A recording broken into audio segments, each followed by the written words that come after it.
Hi,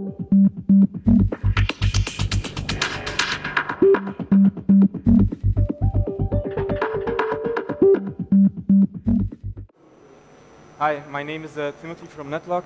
I manage global markets at Netlog, which is basically everything outside of Western Europe. My main focus is on... Better? All right.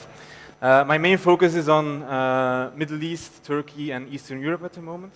On this kind of conferences, speaking in front of this kind of audiences, I'm always feeling a bit jealous about the Facebook guy and the Yahoo guy who can just ask, how many people of you have a Facebook account? How many people of you have a Yahoo Messenger account in Romania? And I have to put up this slide because some people of you probably never heard about Netlog before. The reason is that you're not really in the target audience of Netlog. We're targeting mainly youngsters. And what is Netlog? It's a community site. It's about young people making friends, sharing experiences, building their digital identities, and playing games. Just to give you a small glimpse of what the site is about, I'll show you a small movie.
If Netlog would be a country today, we would be about 3.3 times the size of Romania. We have around 71 million members globally at this moment. Most of them spread throughout Europe, and then after this, Middle East is the most important region for us. But I'm not here today to talk about Netlog. I'm going to talk about social media marketing. Now, I guess, unless you've been on some kind of exploration mission to Mars for the past 3-4 years, you should have heard about social media by now.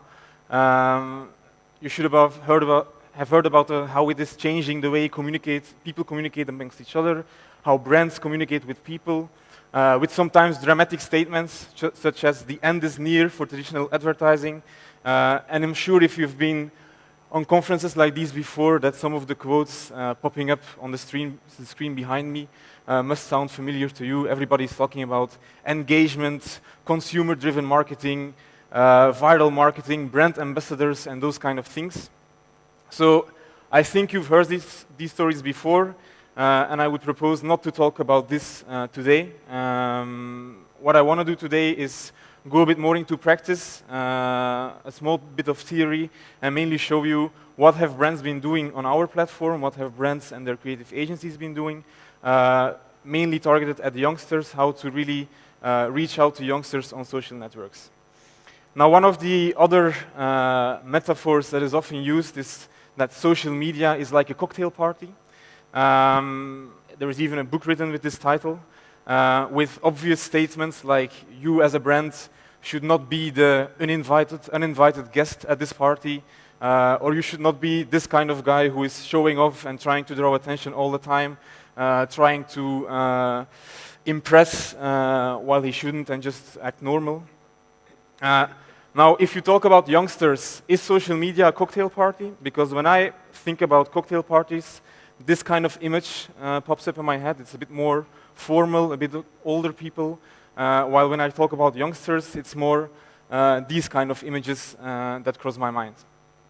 So when talking with youngsters on social media, everything can be a bit more edgy, more direct. Also, you should expect or accept that they will also be much more direct and edgy with you.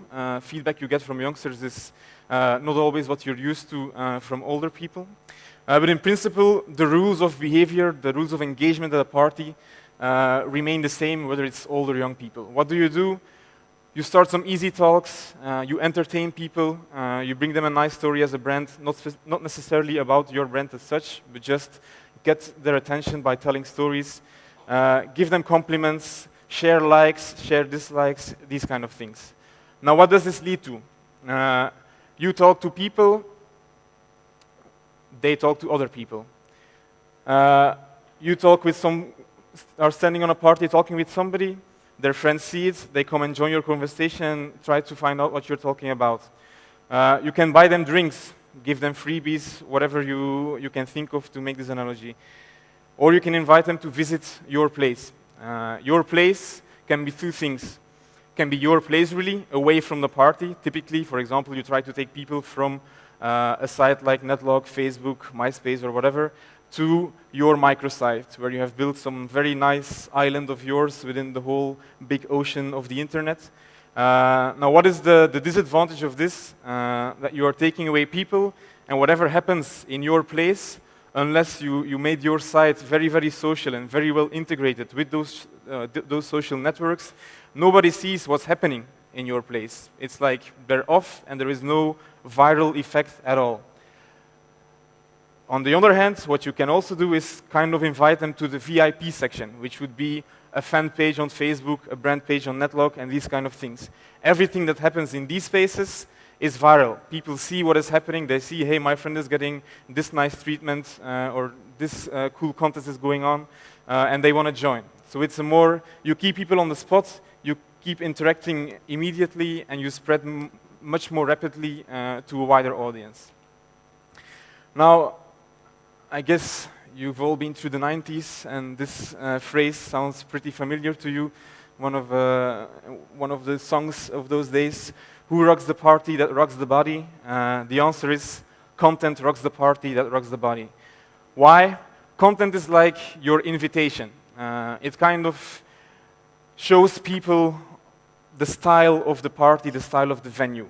It's the dress code. It's used to give people refills, stir up the conversations, launch something new.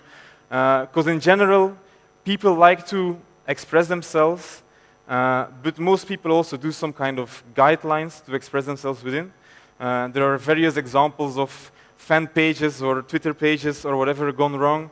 One big example was Skittles, who launched a Twitter page that would be completely user-generated, no content whatsoever generated by the brand.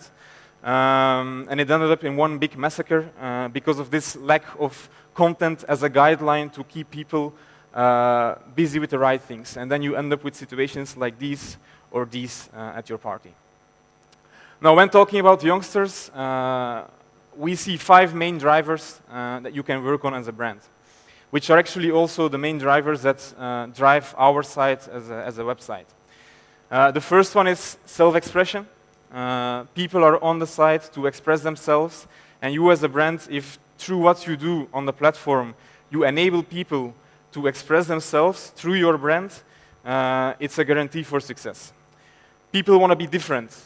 Make sure that if they interact with your brand, they can show that they are different from the crowd. They want to feel popular. It's not about putting your brand on the stage. No, it's about putting your consumer on the stage. Make me laugh. I think if you watch the top videos on YouTube or the most used tag on YouTube, it's always fun, fun, fun. People are on social networks for a big part because of entertainment. So if you tap into this and try to come with something funny, something that works on the smiles of people, also a good way to succeed. And last point, challenges. Competition always works. People like to compete. People like to show off about the results that they achieve in the competitions that they take part in. So how about some examples? A first very basic example that we, for example, do is skins of user profiles. Users, as I said, they are on the site to express themselves, and customization is a very important element. So people can choose skins from a whole skin directory. They can choose from all kinds of predefined skins. They can build their own skins using their pictures, all kinds of nice patterns, etc. they can build. Or they can use branded skins if they have brands they like, and those brands make nice skins. For example, this one is my profile with a standard black skin, next to it a Fanta skin that we launched in the Middle East, and that gathered around 60 million views by people installing this skin on their profile, and then other people visiting the profile and being exposed to this skin. 60 million views, not you pushing a banner in the face of somebody, but somebody choosing himself consciously to take your skin on his profile, and then his friends seeing this happen. These are some other examples of skins. The logo you see is actually, the text is my nickname, so skins can be very interactive. In this case, it uses the nickname of the person that installed the skin on his profile, and it changed the Snickers logo into the nickname of the person. People like to see their own name exposed on their profile, so this skin was very popular. I'm a cool guy, I like surfing, I put a cool skin of O'Neill on my profile. It's not a banner, you don't see any call to action, it's about self-expression, or just the creative looks very nice. Or sometimes you can also link contests to it, and then it's again the competition element or the challenge element that works.